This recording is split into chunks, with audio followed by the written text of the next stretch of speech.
ഉപകരണങ്ങൾ ഓപ്പറേഷൻ തിയേറ്ററിൽ നിന്നും വൻതോതിൽ കടത്തുന്നു. രോഗികൾ വാങ്ങി നൽകുന്ന ഉപകരണങ്ങളാണ് അവരുടെ ഓപ്പറേഷൻ ഉപയോഗിക്കാതെ കടത്തുന്നത്. ഈ ഉപകരണങ്ങളെല്ലാം വീണ്ടും കടകളിൽ വിൽപ്പനയ്ക്കെത്തുകയും ചെയ്യുന്നു. ഏഷ്യാനെറ്റ് ന്യൂസ് അന്വേഷണം. ഇത് രാജൻ മെഡിക്കൽ കോളേജിൽ കുറച്ചുകാലം മുമ്പ് ശസ്ത്രക്രിയയ്ക്ക് വിധേയനായി. കാലിൽ കമ്പിയിടണമെന്ന് ഡോക്ടർ നിർദ്ദേശിച്ചതനുസരിച്ച് കമ്പി വാങ്ങിക്കൊടുത്തതിന്റെ ബില്ലാണിത്. ഓപ്പറേഷൻ കഴിഞ്ഞു. പിന്നെ സംശയം തോന്നി എക്സ്റേ എടുത്തപ്പോൾ കാലിൽ കമ്പിയില്ല. രാജേട്ടന്റെ അനുഭവം തന്നെയാണ് മെഡിക്കൽ കോളേജിലെത്തുന്ന പലർക്കും.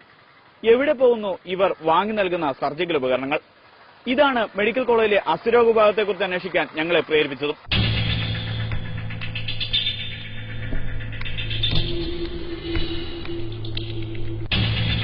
എന്താണ് ഓപ്പറേഷൻ തിയേറ്ററിൽ സംഭവിക്കുന്നതെന്നറിയാൻ ഞങ്ങൾ തിയേറ്ററിനടുത്തെത്തി.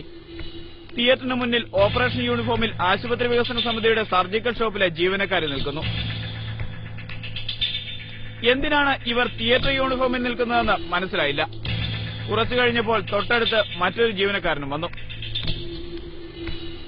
ഫോണിൽ ആരോ നൽകിയ നിർദ്ദേശത്തെ തുടർന്ന് ജീവനക്കാരി തിയേറ്ററിനുള്ളിലേക്ക് പോയി. ഒരു പെട്ടിയുമായി പുറത്തു വന്നു.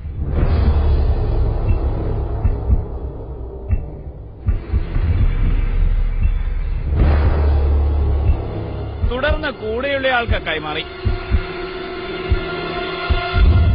അയാൾ അതുമായി തിയേറ്ററിന്റെ മറ്റൊരു ഭാഗത്തേക്ക്. അവിടെ നിന്നും രഹസ്യമായി പച്ചക്കവർ മാറ്റി മൂന്നാമത്തെയാൾക്ക് പെട്ടി കൈമാറി. മൂന്നാമത്തെയാൾ അതുമായി പുറത്തേക്ക് പോയി. ഞങ്ങൾ അയാളെയും പിന്തുടർന്നു.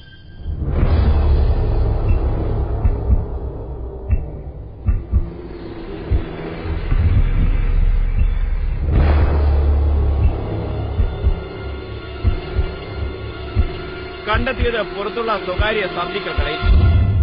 സർക്കാർ മെഡിക്കൽ കോളേജിലെ ഓപ്പറേഷൻ തിയേറ്ററിൽ നിന്ന് ഒരു പെട്ടി കൈമാറി ഇത് പുറത്തുള്ള സർജിക്കൽ കടയിലെത്തുന്നു. ഓപ്പറേഷനായി വാങ്ങി നൽകുന്ന കമ്പിയും മറ്റും ഉപയോഗിക്കാറില്ലെന്നാണ് രോഗികൾ പറയുന്നത്. കൈമാറിയ പെട്ടിക്കുള്ളിൽ എന്തായിരിക്കാമെന്നത് നിങ്ങളുടെ യുക്തിക്ക് വിടുന്നു. ക്യാമറമാൻ അഭിലാഷ് രാമേന്ദ്രനൊപ്പം ജെയ്സൺ മണിയങ്ങാട്, ഏഷ്യാനെറ്റ് ന്യൂസ്, കോഴിക്കോട്.